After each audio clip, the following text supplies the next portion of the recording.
America में 9 सितंबर 2001 को New York के वर्ल्ड ट्रेड सेंटर पर एक आतंकी हमला हुआ था।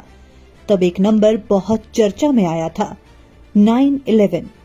ये एक इमरजेंसी हेल्पलाइन नंबर था।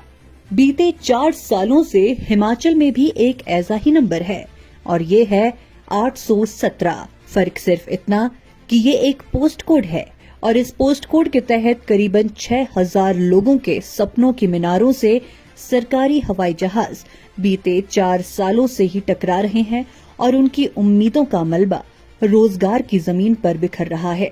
दरअसल पोस्ट कोड 817 की कहानी तब शुरू हुई थी जब प्रदेश में भाजपा की सरकार थी। तब सरकार ने साल 2020 में 1867 पदों की भर्ती का खाका जारी किया था, पर इसकी परीक्षा में बैठे बेरोजगारों का दुर्भाग्य देखिए। आज साल 2023 भी खात्मे के कगार पर पहुंच गया है, मगर बेरोजगारों के खात्मे के अलावा कुछ और होता नजर नहीं आ रहा। हिमाचल में सरकारें बदल गई पर आम आदमी के आम बच्चों के रोजगार की आस वाले दिन नहीं बदले। साल 2020 में निकली इन पोस्ट्स का एग्जाम 21 मार्च 2021 को हुआ और इसमें रोजगार की आस में 2 लाख से ज्यादा बेरोजगारों ने हिस्सा लिया। इसका नतीजा जुलाई में निकला तो इसके बाद टाइपिंग परीक्षा के लिए 19,024 अभ्यर्थियों को बुलाया गया, लेकिन इसके बाद मामला माननीय हाईकोर्ट पहुंच गया और इस प्रक्रिया पर रोक लग गई। वजह थी वो चूक जिसमें अफसरशाही ने पुरानी वो पोस्ट भी डाल दी जो पहले से विवादित थी। जो पोस्ट कैबिनेट से अप्रूव थी, मगर सरकार हाईकोर्ट में मजबूती से JOIT 817 का पक्ष नहीं रख पाई और ये भर्ती लटक गई। मगर बेरोजगारों की फौज ने हार नहीं मानी और सरकार के खिलाफ डटी रही। बाद में चुनाव आ गए और सरकार भी बदल गई। कांग्रेस सत्ता में आ गई। भाजपा सरकार के साथ फ्रंट पर 2-2 हाथ करने वाली इस फौज ने कांग्रेस का समर्थन भी खुलकर किया, क्योंकि सत्ता हासिल करने की चाहत में तमाम कांग्रेसी नेताओं ने इस फौज को ये भरोसा दिलाने में कोई कमी नहीं रखी थी कि भाजपा की डाली हुई आफत को हम राहत में बदल देंगे।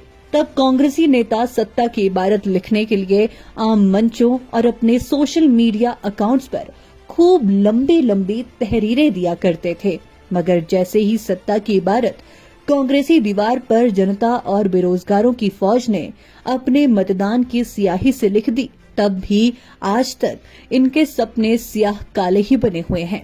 बस सियासी रोजगार मिला है तो कांग्रेसी नेताओं को।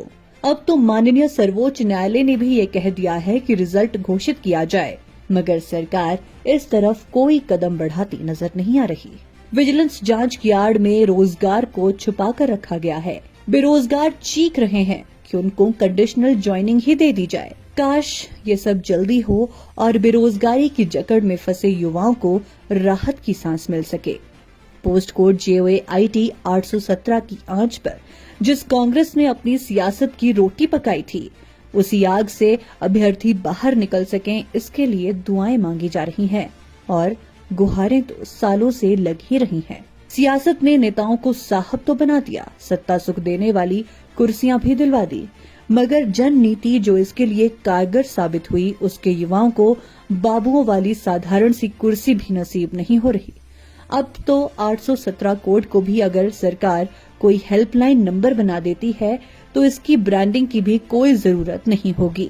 एम्बुलेंस सेवा का 108 की तरह 817 भी इतना पॉपुलर हो चुका है कि बच्चा इससे वाकिफ हो गया है।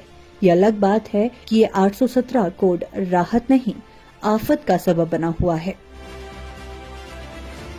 Nanaki Kaur, black and white broadcasters.